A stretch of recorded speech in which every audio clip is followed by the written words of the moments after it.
अरे तोर बाबा साहब संविधान लिखल थे जा 8 जाम में का कहबे संविधान कहबे बौरा खौरा कहीं का बौरा बेवकूफ चूतिया कहीं हर स्टेज में संविधान बना देता जहां जाता था ये भाई चुनाव लड़े के बाद वो लिखल है तो लिखल है अरे लिखल है तो लिखल है तेहो कुछ नया लिख वो कही अब भाई अरे बाबा साहब संविधान लिखल अच्छा बात बा वो राष्ट्र खातिर लिखल उ तो राष्ट्र खातिर लिखल है देश खातिर लिखल है उनकरा लिखला पर आज हमनी के देश के संविधान चलता आज हमनी के देश के नियम चलता कानून चलता गरीब तबका के लोग के बहुत मान सम्मान मिलल नौकरी मिलता सर्विस मिलता सब कुछ मिलता शिक्षा सब कुछ मिलता है बाबा साहब कहले कि शिक्षा वो शेरनी का दूध है जो जितना ही पिएगा उतना ही दहाड़ेगा शिक्षित बनो शिक्षित बनो संघर्ष करो बाबा साहब संगठित हो ये बाबा साहब के कहलो बाबा साहब कहले जब पढ़ लिख आगे बढ़ शिक्षित हो संगठित हो तो बाबा साहब के नियम पर देश चल रहल बा चलता कि ना ए कहतर अब ए 8 जाम भइल बा त का करब उनकर संविधान गइबो बाबा साहब संविधान लिखल ना मंच पर सारा संविधान कहत इनके गांव के मुखिया ऊ पीटल हां संविधान कहत एकरे गांव के मुखिया पीटत ताहि ना पिटल उ मुखिया जी ताहि ना पिटल मुखिया जी और तू बेरा गई वही दिन से एक देही पर मांस न चढ़े अब नहीं चढ़ी कहता जे हमर पिटाई कहां दिखा देबो हां ओ दिन काहे बटमावा खोल के थानावा में जाकर रोत रहले भाई अब्बा जानते नहीं को बात कमजोर आदमी के बहुत जल्दी खीस बरल देखल हो कब चाचा अपना गांव में कमजोर आदमी के बहुत जल्दी खीस बरी जल्दी खिसियाई देखल हो कब चाचा कमजोर जे रहला ओकरा बहुत जल्दी क्रोध आवेला किए पर खिस रहेला दवाई चलता बेचारा गाल लेता इहे तो ढेर बा टीबी के दवाई चलता बा अरे राम आंख के भी बीमारी मतलब होइए गइल बा ए मर्द तारा घर तो सुअर बाड़ी से दूध घी ओकर इस्तेमाल कर जानता नहीं सुअर बाड़ी से तारा कमजोर आदमी जे शारीरिक रूप से जे कमजोर हो जाई ओकरा बहुत जल्दी खीस बरी बहुत जल्दी क्रोध बरी ओकरा अभी कहत रे जे अभी हमारा मेहरारू के लगा के ई गावत रे तो शंकर जी के तिलक चढ़ हम शिव पुराण के लिखल बात हम कहत नहीं शिव पुराण में जौन बात लिखल बा शिव पुराण में लिखल बा कि भगवान भोलेनाथ स्वयं मैया पार्वती के गोइले दर्शन दिहले कहले कि हे पार्वती तू अपना पिता राजा हिमांचल जी के घर जा हम स्वयं समय से बारात लेके आई तारा घरे पार्वती मैया गोइल बड़ी अपना घरे जाके अपना पिता राजा हिमांचल जी से कहले बड़ी ये बात के नारद जी गोइल बड़े कहले कि हे राजा हिमांचल जी दुनिया के देव आदि देव महादेव तैयार हो गइल बड़े विवाह करे खातिर तो हम कहब कि चलो चला राजा हिमांचल जी नारद जी और सप्तऋषि लोग कैलाश पर्वत पर पहुंचल बलो जौन शिव पुराण में लिखल देखिए हमनी के लोकाचार में हमनी के गाय ले जा गाय के गोबरे महादेव अगना लिपाई कदो सावन मास समधि काहे ना आवेला कटहर के अधिकारी जी ई तो तू हमरा मेहरारू के नाव धक तू कहला हमरा मेहरारू पर तू नाव धक कहला शंकर जी के तिलक चढ़ रहे तो जा गाड़ी ना गवाई रहे शास्त्र में सुनी ओया केहू गाड़ी केहू गावे खातिर केहू ना केहू कोई रहे ना लोकाचार में हमनी के गाई ले जा भगवान भोलेनाथ जी के तिलक त्रिपुंड तिलक राजा हिमांचल जी जाके दिहले नारद मुनि और सप्तऋषि लोग शास्त्र में के लिखल बा त्रिपुंड तिलक जाके दिहले कहले जे हे आदि देव महादेव अब हमनी के चलते नहीं जा अपना घर और समय से बारात लेके आई जौन लिखल बा बात तो अब तो हमारा मेहरारू के लगा के गाँव तरह तनी बढ़ जा भैया तनी गातर जतनी पढ़िलो तनी पढ़िलो दुवरिया पर काली खलबा तनी पढ़िलो गावतर जे तवार लिखल बा असुमार लिखल बा ए बुढ़ा तहरा मौगी के 20 को भतार लिखल बा तनी पढ़िलो। एकर मतलब जब अब बताई अभी हमारा मेहरारू के ई गरिया होता रहे ई हमारा मन देखिए लोकाचार में माने शंकर जी के तिलक चढ़त रहे बुढ़ा बेस के जगारी के बत रहे ए बुआ तने है तक बहन शंकर जी के तिलक चढ़त रहे और जो हमारा मेहरारू के गाड़ी के गाड़ी होत रहे वो जो हमारा देश भर के तकदीर संभारत चलता ए बुआ है अपना लंगड़ा भैया का तकदीर काहे नहीं खस बनाओ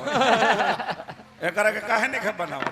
तनी पढ़िले दुवरिया में 20 गो सुअर लिखल बा तनी माने माने शंकर जी के तिलक चढ़त रहे और जो हमारा मेहरारू के गाड़ी हमारा गावत रहे तो माने तू हमारा मेहरारू के गा सकल तो माने ताहरा मौकी के गावे खातिर माने हमारा शास्त्र हमारा पढ़े के पड़ी आई हम नहीं गा सकत कैसे तनी पढ़िलो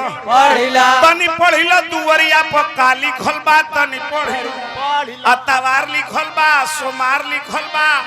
और ताहरा मौगी के 20 को ना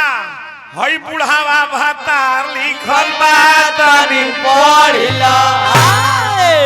20 को का कौन काम बाजी कही हई बुढ़ावा हई काफी बा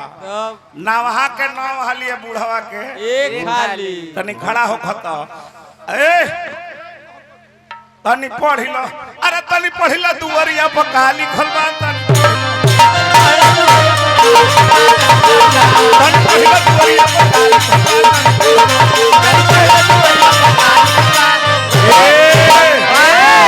अतवार लिखल बा सोमार लिखल बा औरी तार नाम का रोहित अतवार लिखल बा सोमार लिखल बा रोहित कुमार नाम हनु आए ई तहार के हम ई तहार के हम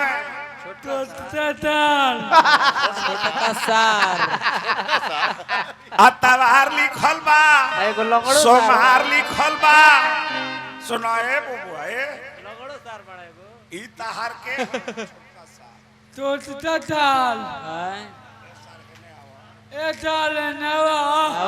ई जानतर जो हमरे कहवावे आवेला हमरा ना कहवे आई हमरा ना कहवाई ध्यान दे तने हमारा बात पर तने ध्यान दो और बाबा बुआ तो सुननी दिल कहरू के मौगी तीन मार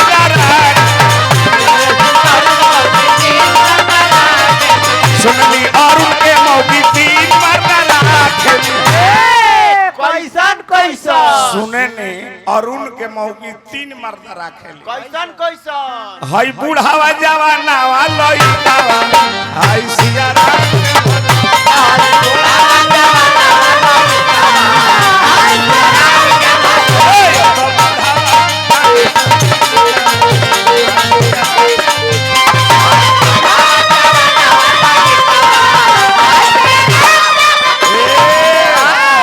कहतर जे इहो केहू के लइके न हो है ना अब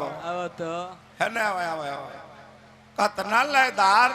हम पब्लिक के हंसावे खातिर इनका के बैल हम बनौले रही कहतर अभी गरम कहतर जे शंकर जी के बराती बैल पर गोई रहे ए बैल पर ना गोई रहे यही बैल पर गोई रहे तो शंकर जी के बारे सुअर पर गोई रहे अब बताई इनका क्या बताई खत्म बकाए मत तू जौन भाषा बोलता रे बबुआ नु ई व्यास के भाषा ना हतन बढ़िया तने बैठा हो एकरा बने के बन नेता नेता बने के बा संविधान बाबा साहब लिखले हम का करे लिखले तो हमनी के गावे हम जाइल बनी शिव पुराण गावे शंकर जी के बियाह गावे एजा हम आइल बनी रामायण गावे आइल बनी महाभारत के बात गावे तो कहता रहे जब बाबा साहब संविधान लिखले तो हम मने काहे खातिर बाबा साहब के गाई बाबा साहब लेखक रहले गाना लिखत रहले बाबा साहब मने गाना लिखत रहले बाबा साहेब भारत के संविधान लिखल है, उनकर हम सम्मान हम करते नहीं। हम एज आई बने संविधान के प्रचार करे खातिर, तोरा बने के बन नेता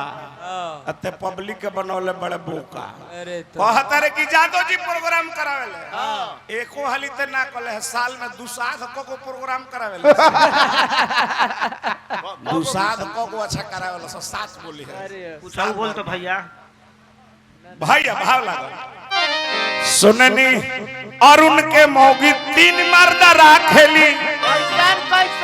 हाय बूढ़ावा जवाना लइकावा, हाय सिया राम के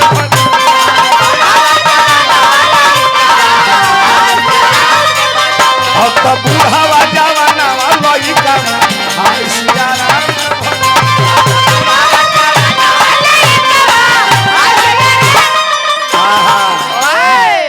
शंकर जी के विवाह गाओ,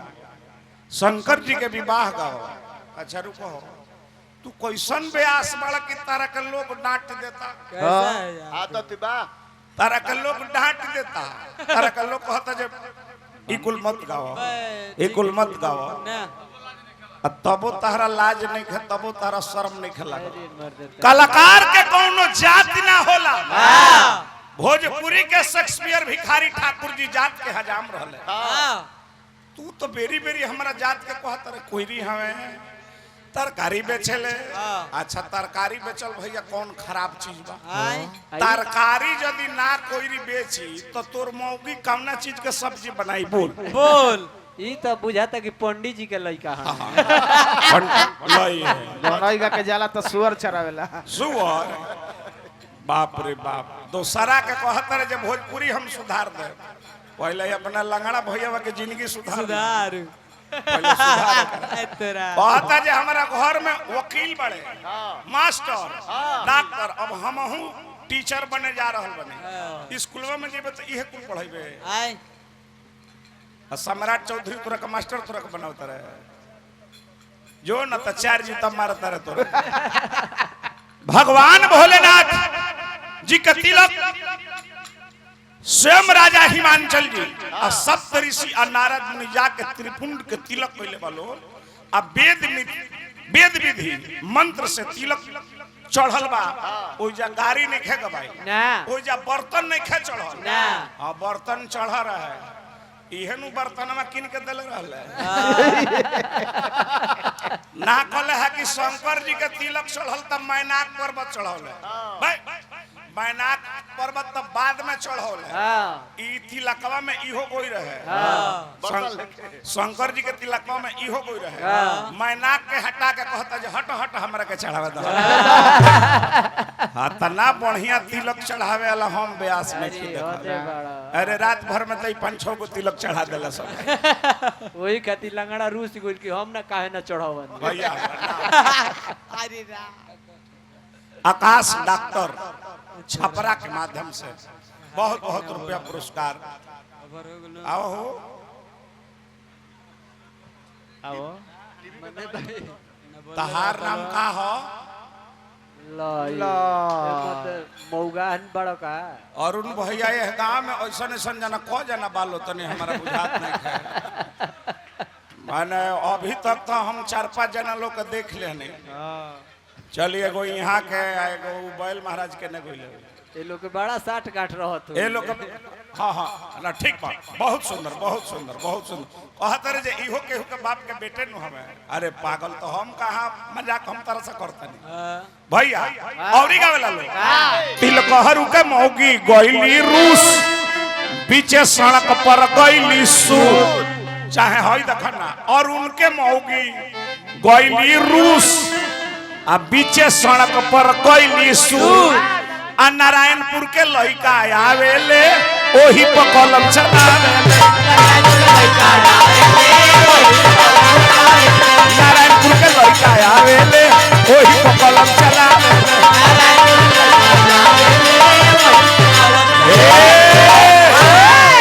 भाई देखा हो और उनके नचनिया कोई बाड़ी रूस। रुका हो तने बैठ। हाँ से खाती 100 रुपया लेबू, इनकर मुंह देखी तोरा ई खाली अकेला में हंसेली और कहो और उनके नचनिया गोइल बाड़ी रूस आ बीचे सड़क पर गइली सूत। ए जाके धोबी भाई के का नाम है? बताई सब है ए जाके धोबी भाई बाड़े बरेठा भाई के का नाम हो? सुरेंद्र नो आ सुरेंद्र के गधा आवेला है कोहे कोहे किया सुरेंद्र के गधा आवेला है कोहे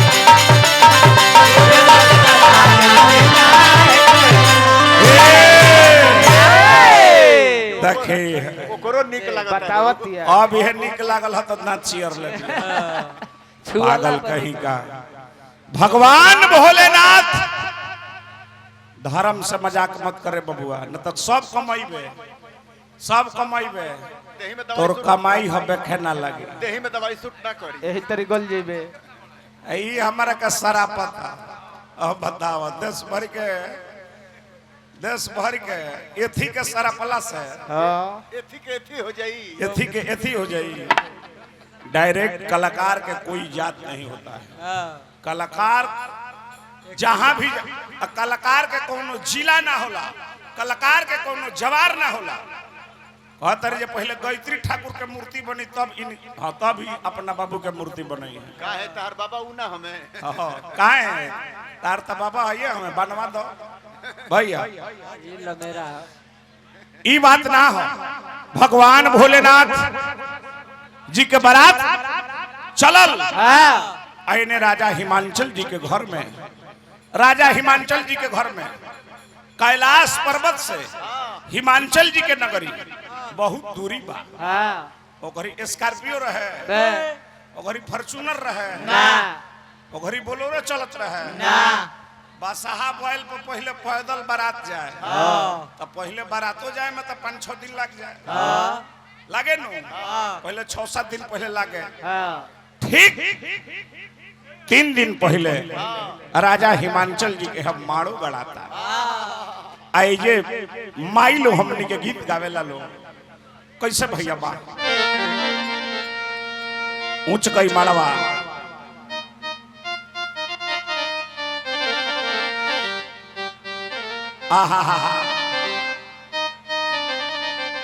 अब माता बहन बेटी लो बैठल बालो अब भैया हम माड़ो के हम गीत गाई। राजा हिमांचल जी के हम माड़ो गड़ाता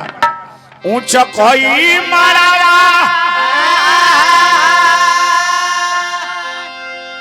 गड़वई होए हिमांचल बाबा ऊंच होई है नैया तोहार हो ऊंच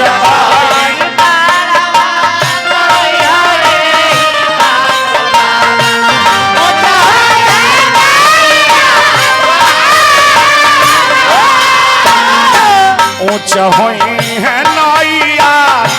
तोहार हो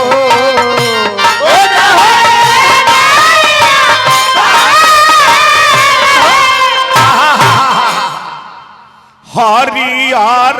बसवा के मड़वा गड़ैल सोनवा के छजनी बो अरिया रहे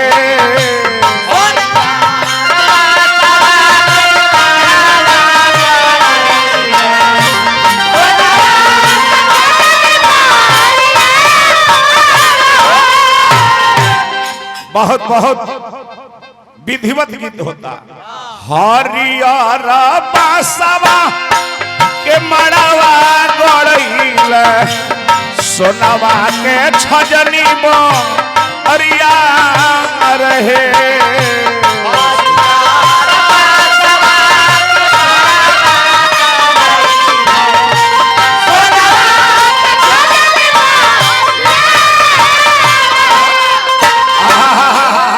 हरियर बसवा के मड़वा गड़वले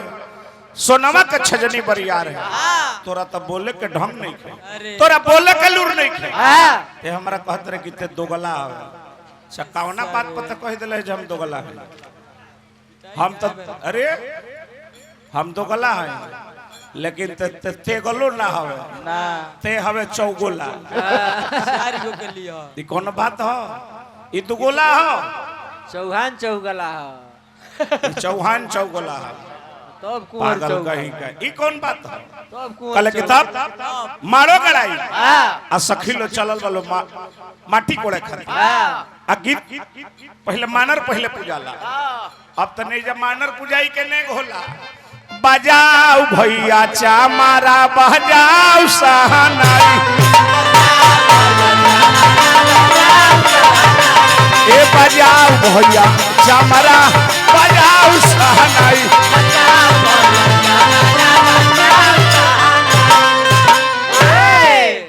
अरुण भैया के न बने है चमार भाई के नेग होला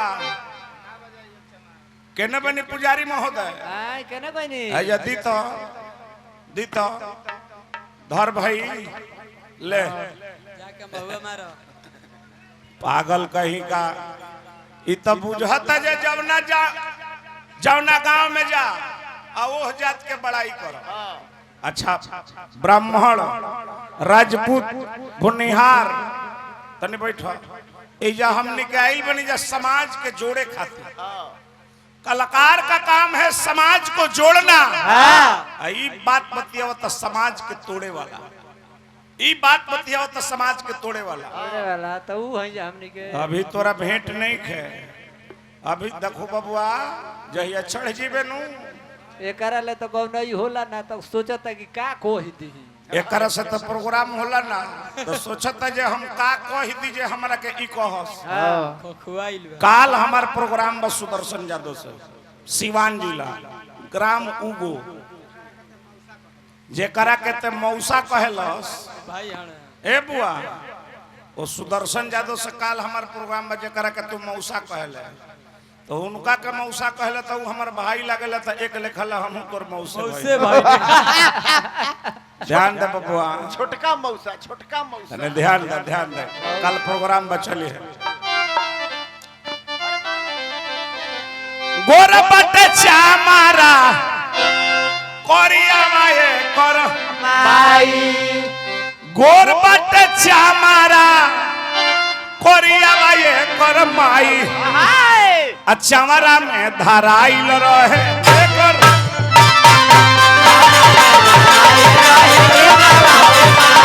अरे चवरा में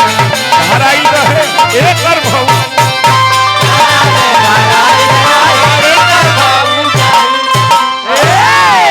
अरे बियाह शादी होला तो तोनी के आइटम लेके न पहुंचेला सरे आ ते लगले हमरा से बतिया रे सारे ओ या दूसरा दिन आई रहे गो भा लागल बबुआ कवना बोने रहलुए कोई लारी कवना बोने जा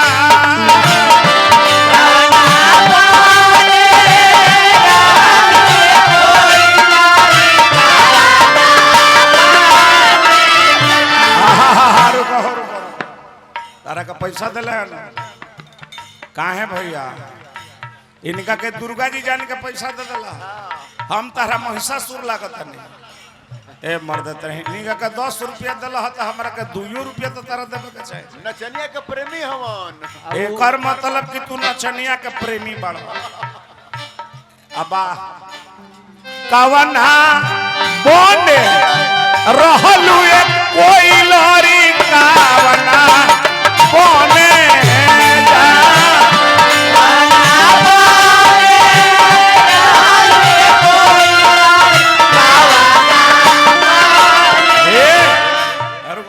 तारा कहा नहीं खत केहू से लेयो कि हमारा के 2 रुपया दे दे तब हमारा बुझाई के खारा दू अरवाए कोई लरी ओ हो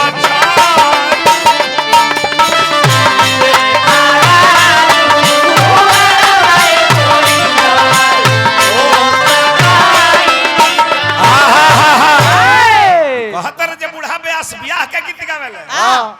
हम बियाह के गीत ना गाइले रतवा कोट हो जाई बबुआ एकरा घर तो साल में 4-5 गो बियाह होला तना बारातिए जाला घर में करा अरे बाप रे। मैं गीतिए याद कर लेला बड़ा सा लामा परिवार बा लामा परिवार बा भाई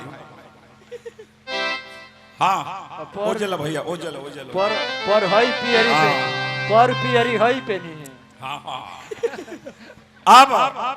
चलल वालो माटी कोड़े खातिर आ कैसे गावत आलो भैया न भैया ना भैया तने हई पहले गीत गाओ कहवा के पियर माटी आ कहाँ के कुदा कहवा के पियर माटी कहाँ के कुदा रहे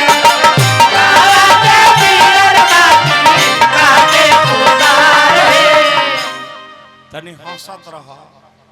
नचनिया तनी हंसत रह कहवा के साथ सुहागी माटी कोड़े जास है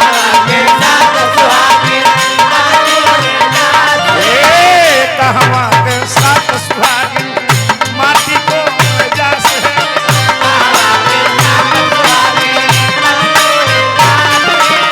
और गंगा जी के पियर माटी सोने के उदार है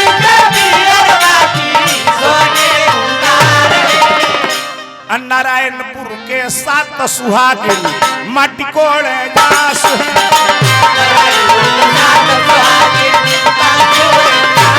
नारायणपुर के सात सुहागिन माटी कोड़े जास है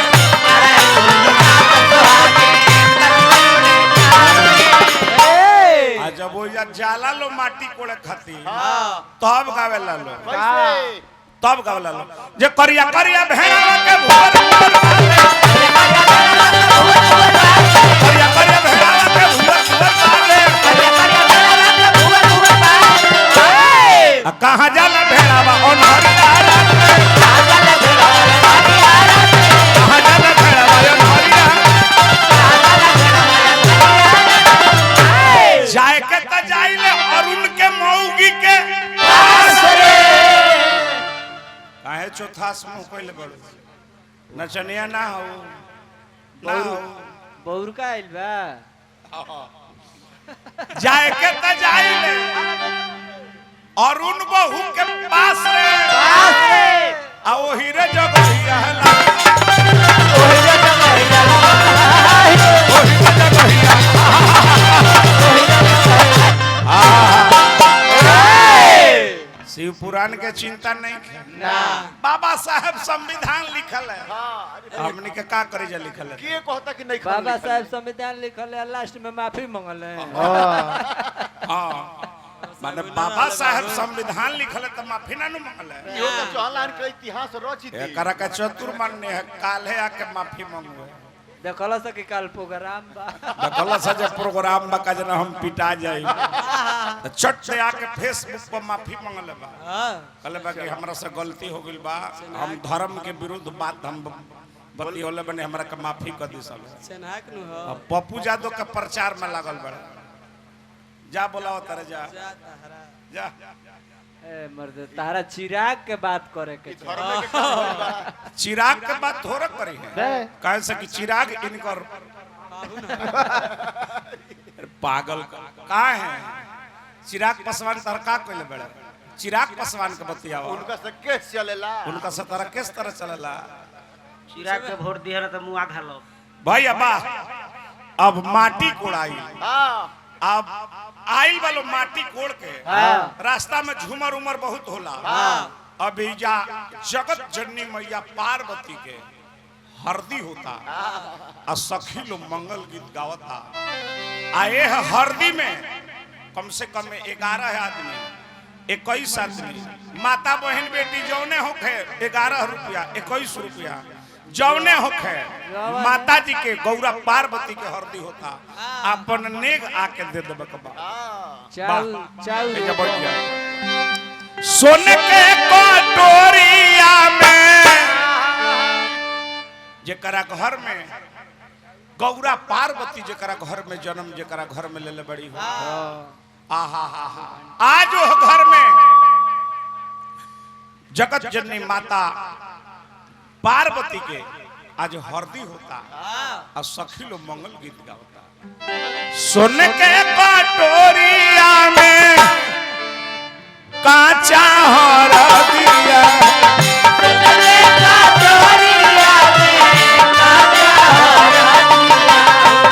सुन के कचोरिया में कांचा हरदिया हो।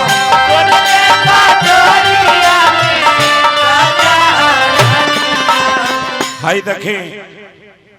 पहला हरदी के कैलस रोहित यादव माता पार्वती जी के हरदी में पहिलका पुरस्कार हमरा के दिल बने। पहिला हरदिया होई रोहित भैया कइले बानी,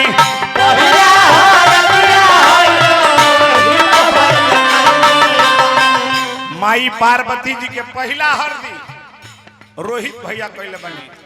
कौनो जरूरी नहीं कि माता जी 100 रुपया देबे के बाद 200 रुपया 20 रुपया जौने होखे पीछे बढ़